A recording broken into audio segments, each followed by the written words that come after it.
Good morning, good afternoon, good evening, YouTubers. This is Jerry Diamond with How to Get Out of Babylon. And I have on my heart to just talk to you. And I'm sitting in a reclining rocker, so I'm in the easy chair. There used to be a Christian scholar, Russus John Rushdoony, who wrote a 2-volume work, The Institutes of Biblical Law, where he took the Ten Commandments and applied them across the entire spectrum of jurisprudence. Jurisprudence meaning law. And he had talks from the easy chair, and he was one of the slowest talking, most boring speakers I've ever heard, and I would just go to sleep. A friend of mine listened to him, like he hung on every word. I just couldn't do it. So hopefully you won't go to sleep. But I'm just feeling like I wanted to talk along the lines of maybe this is the last time you'll ever hear me, because it could be the case for many reasons. And one of those is what I want to talk about right now, and that is that life as we know it has changed forever. I think y'all are getting, if you don't understand that, you're getting that idea. We're never going to see normal again. We're never going to have the opportunity to have the great American dream come true.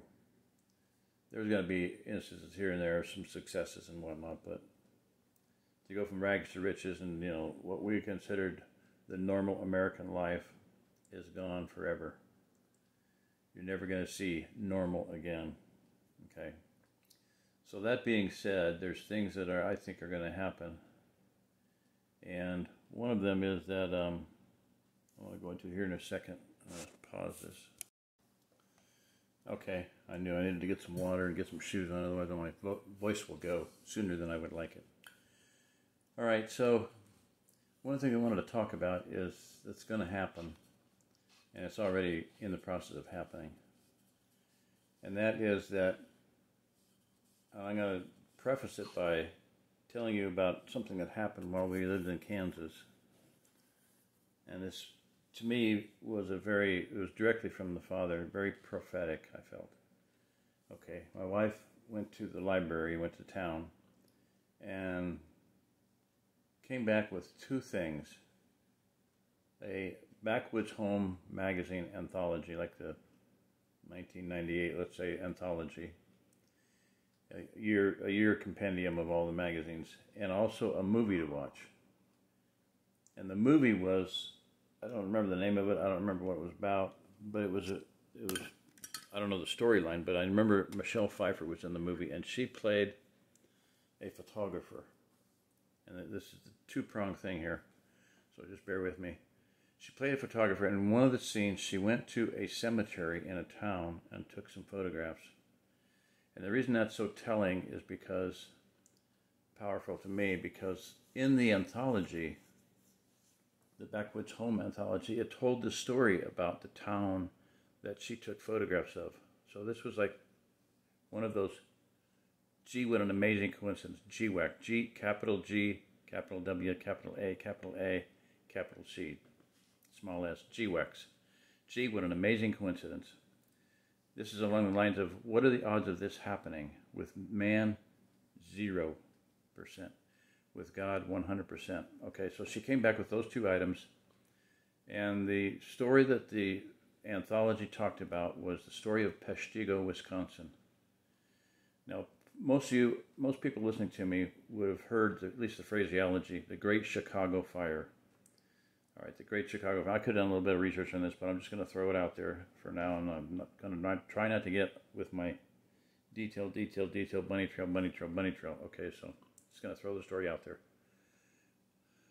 Recap, I may go into it more later. Okay, so on the same day of the Great Chicago Fire, now understand that the Great Chicago Fire was this great disaster.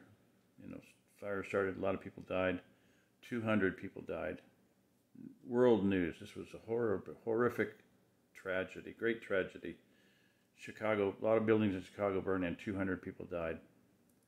Well, in Peshtigo, Wisconsin, this was like a farming town.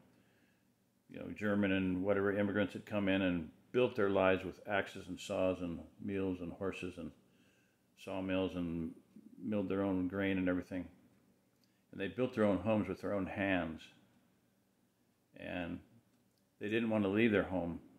And So what happened was the same day, fire, and I think it was probably a something like an EMP, people think, not an EMP, but a solar flare or something weird in a near miss by an object or something, but it was a really weird situation. So a great fire started near Peshtigo, Wisconsin, and in the aftermath, by the time it was done, several things had happened. Something like on the order of 2,000 people died, but nobody knew about it, nobody cared. And there are two things, this is the thing I want to get into. Two things happened because of that fire, okay? The roads that they had built into the town and around the area were what's called macadam roads, Scottish guy. Macadam, okay, macadam. So they were corduroy roads. They were trees laid across the road, and you'd go bunkety bunk, and eventually they'd wear out and get a little bit smoother, but it would bunkety, you know, just really rough ride because you're bouncing up and down off of logs constantly. And so fire does what to wood? Burns it up. So there were no roads to get in or out. There's no way to get out to request help. There's no way to get in with help once they found it. Once the outside world found out, there's no way to get in. And what was their form of communication? Telegraph.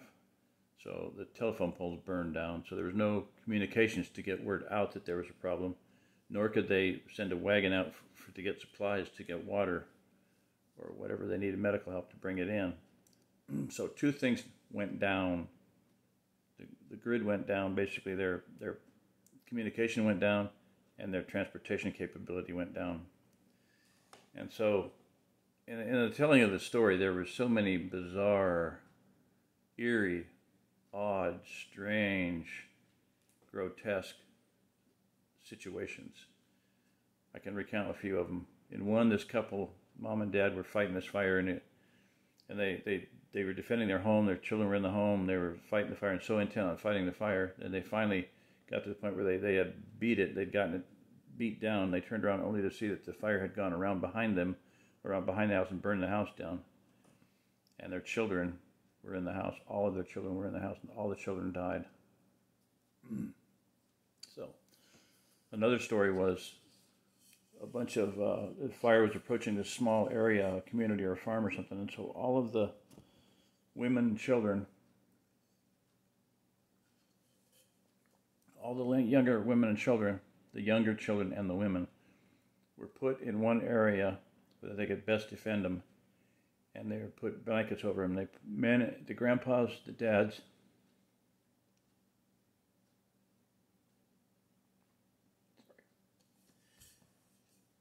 and the older boys all poured water on the blankets.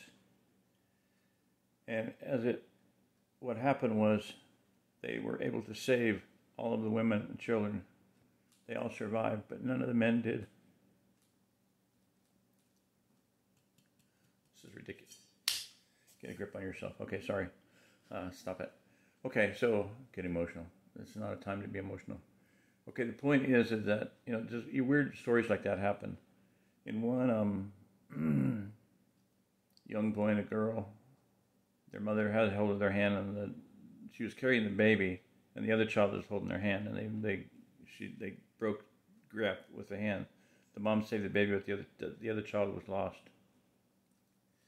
There's just so many weird situations that happen like that. Just, I don't know, probably hundreds of them. So you can see pictures of that. You can do a little bit of research online, but the fact of the matter is that normal did not exist for them. There was no fire department. There was no communication. There was no help coming in. When they did, like I said, when the outside world found out there was help, they needed water, they needed medical supplies, but they couldn't get in with wagons.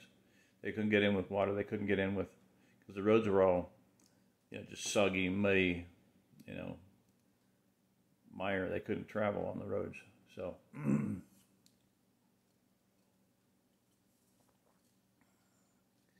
so my sense is, my feeling is that normal is gone, and there's going to come a day when communication breaks down. Now, when that happens, there's going to be, your communication is going to be you and your ability to hear that still small voice.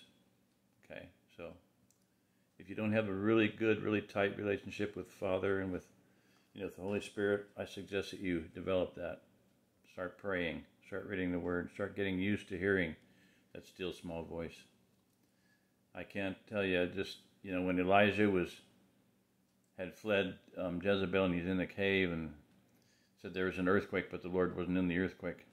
There was a fire, but the Lord wasn't in the fire. There was a great rushing wind, but the Lord wasn't in the wind. Then came a still small voice. Okay, so doesn't speak loud, doesn't speak forcefully. It's this quiet, tender voice, and you need to be able to hear that. And let me tell you why. Because you might need direction. You might need a warning. Hide now. Be quiet now, because the Lord knows that there's a biker gang come out the road, and you can't even hear them yet. They do have silenced Harleys, believe it or not. I saw one. It's one of the weirdest things that I've ever seen. Okay, another time, another place. Okay, so you need to learn to listen, pray, and hear the voice of your shepherd, the good shepherd, the Spirit. Okay, let me get going here. Sorry.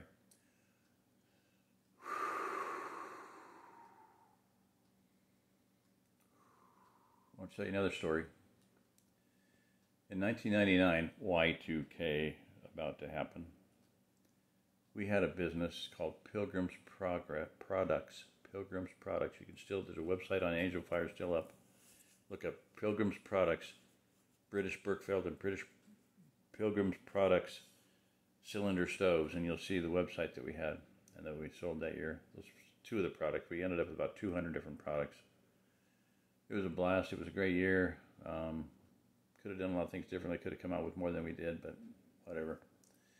Okay, so during the course of that year, one of the things that I ran across was an operation, a national operation. I don't know how many places. This was a organization that was just a grassroots movement as far as I can tell. And I talked to a woman who was part of it, and it was called The Farm. Okay. And what she told me about it was that they had, I don't know how many farms. Let's say they had 100, maybe dozens, maybe 100, maybe thousands of farms across the country. Maybe they're still doing it. Maybe it's falling apart. I don't know. But understand that Father has something like this going. So they had all these farms across the United States. Maybe they're all in the Ozark Plateau. I would hope that would be the case. A lot of them would be here. I don't know. I don't know anything other than the fact that what she told me. And that what she told me was this, and that was that they were not have internet exposure. They did not have phone numbers. They did not have addresses. They did not give out any information. They were just operating the farms. And when the time came, people had to pray and be told to go there. The people would show up. They knew that the time would come when they would be necessary, but they were doing everything under the table, off the cuff, by the seat of their pants, under the radar. No visible, and I asked her several times, I said, can I get a phone number? We don't have a phone number. That's what I'm telling you. There are no phone numbers, there's no email addresses, there's no addresses, no hard label address, no nothing. And so the odd thing was that within about a week, maybe 2 days later, I don't know, I was talking to another woman, a customer who called in, and I mentioned it to her, and she just very excitedly said, "Oh, I used to be on one of those. I used to help on one of those farms." She said, "Can you give me the phone number?" I went, "Nope." "Can you give me the address?" "Nope." No address, no phone number. Sorry. Angels don't give out addresses and phone numbers. Don't I know that one? So that's just to tell you that there will be places to go, but you need to be able to listen and how to get there, especially if you're on foot. If you're on foot and you're camping out and hiding out and just moving from shelter to shelter, you need to be able to hear, there's a cave up ahead, turn right here. And believe me, it happens. You read stories of people fleeing persecution in other countries, and this happens. Be silent right now. Get under that tree. Go down to that cave now. Diddy bow in. Duck now. Okay, so that's the second story, the farm. So I don't want to belabor this one anymore. That was the main things I think I wanted to get across. And there was one more. Let me pull up my email, some notes.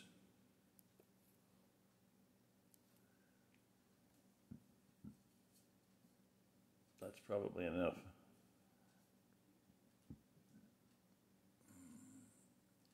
I think that, and I'll leave you with one more principle I want to talk about. A word, one word. No, two words, sorry. One phrase. Ceteris paribus. I'll spell that for you. Look it up. Ceteris paribus. Like parity, equality. Parity, parity, parity, like farm parity. Not parody like a takeoff of a song. Parity, ceteris paribus, and the C in Latin is a hard C, like a K. Ceteris, that looks like ceteris. Okay, ceteris paribus, if you want to put it that way. The Boston Celtics, they're Celtics.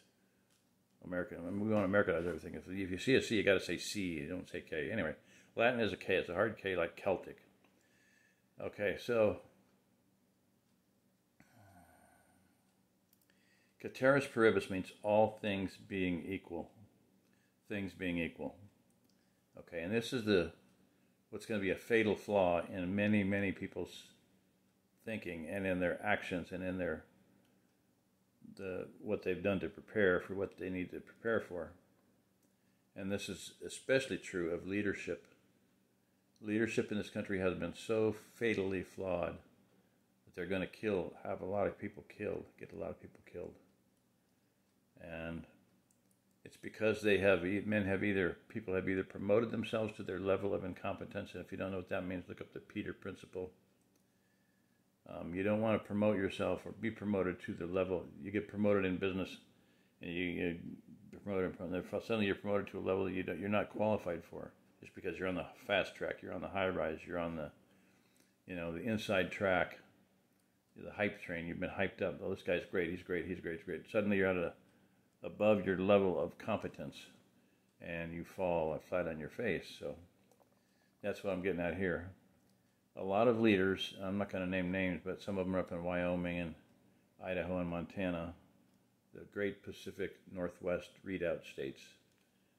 What a fatally flawed, moronic, backwards, inside out, upside down operation. And I have a whole series of videos on this, so I'm not going to go into it. But the leaders that promote that they have promoted themselves to their level of incompetence, because there's no concept of strategy in that whole thing. It's all technical. They have no concept of things changing. They don't understand that things being equal, it's a great idea. Things being equal, yeah, it's a great idea, but things are not going to be equal. Even right now, I watched a video by Dutch Sense, which is very rare for me these days. Dutch Sense, Dutchsinse. And he used to do a lot on tornadoes, and now he's just doing earthquakes and stuff. But he did a video the other day on hotspots. Look up hotspots. Not like a internet hotspot, but hotspots. Satellite imagery that is pulling up 500 degrees Kelvin, 500K. It says 500K, and I thought that was 500,000, but no, 500 Kelvin temperature. Okay, 800 degrees. Hotspots. Some of them are caused by arcing of power lines. Some of them are caused by earthquakes. Some of them are caused at old volcanic sites. There's a whole slew of them up and down the New Madrid seismic zone, which is probably from releases of pressure from somewhere. That's my best guess. He didn't go into it, and he didn't even... A lot of them he verified were probably related to arcing on high tension power lines. A lot of them are, like I said, volcanic sites. Just, plumes coming up.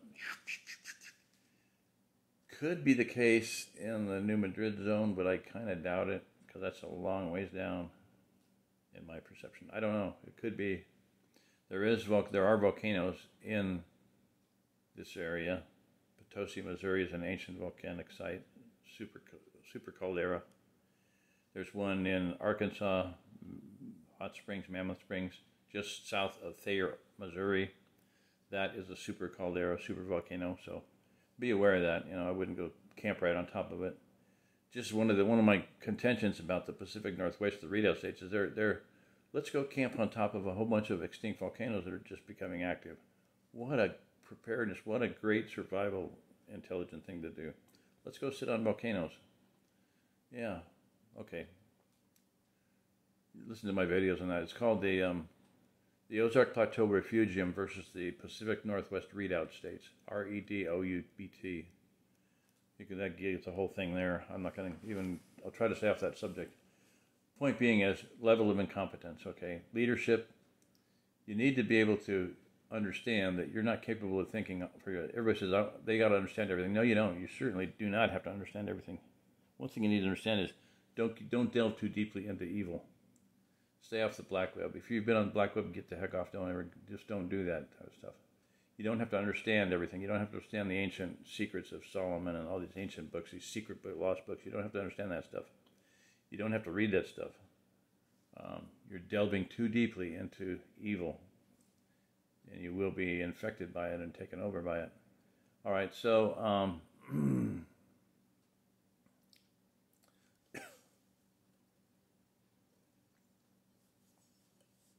trying to give like some last-minute instructions, things to keep in your head. So one is understand that life is not always going to be the same. That's my point right here is ceteris paribus. Things are not going to remain equal. You know, all things being equal, there's not much difference between the Pacific Northwest redoubt states and here. You've got, you know, white supremacists in both places. You've got bugs, certain kind of bug, different kind of bugs, both places. Flip a coin, different kind of snakes. You got, you know, copperheads here. You got rattlers up there in the Rockies. You got a lot of food here, you got food there. You got weird kind of people here, you got weird kind of people there. A lot of Christians are gathering there, yes, granted, but a lot of believers are gathering here too. By and large, I would say you see more feast keepers here and a lot fewer feast keepers there. That's a telltale sign. So, all right. Well, my point is that flip a coin on this, on terrain, on, you know, type of wood, water supplies. There are good water supplies there. Wells, artesian wells, that type of thing. There's a lot of water here, far more.